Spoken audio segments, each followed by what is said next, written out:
BC సంఘాలు ఏమంటారంటే స్పందన ఇది ద్వంద్వ ప్రమాణాలు. ఒకటి, ఇది చెడు సిగ్నల్ వెళ్తుంది. బీసీల గురించి ఫైట్ చేసినందుకు మల్లన్నను సస్పెండ్ చేశారంటే అది చెడు సిగ్నల్ వెళ్తుంది.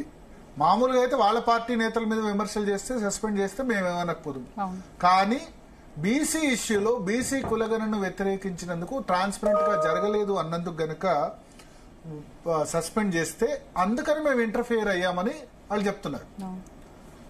మనకు ఇప్పటి వరకు విజయ్ ఫోన్ లైన్ లో చెప్పింది అదే. సేమ్ ఈటల రాజేందర్ కూడా బీఆర్ఎస్ నుంచి సస్పెండ్ చేశారు.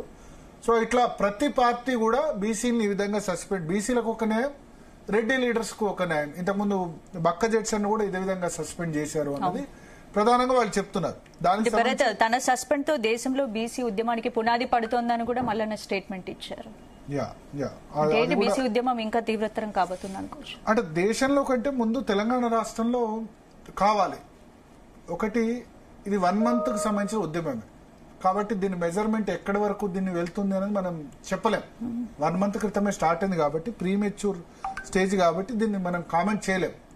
అయితే దీనికి ఒక బీసీ ఉద్యమానికి ఒక లీడర్ ఉండాలి. తర్వాత ఒక వ్యక్తి చేతిలో కాకుండా బీసీ జేఏసీ లాంటిది ఏర్పడి దాన్ని ముందుకు తీసుకెళ్తే సక్సెస్ అవ్వడానికి అవకాశం ఉంటుంది. ఇది 1 month లోనో 15 రోజుల్లోనో ఒక నెలలో అయ్యేది కాదు. ఒకవేళ 1 month లో వస్తే కనుక అది పాల పొంగులాగా వచ్చిపోతుంది. అది బిల్డప్ కావడానికి ఇయర్స్ పట్టిన సందర్భాలు ఉన్నాయి కొన్ని రాష్ట్రాల్లో. సో విజయ్ గారు మనతో పాటు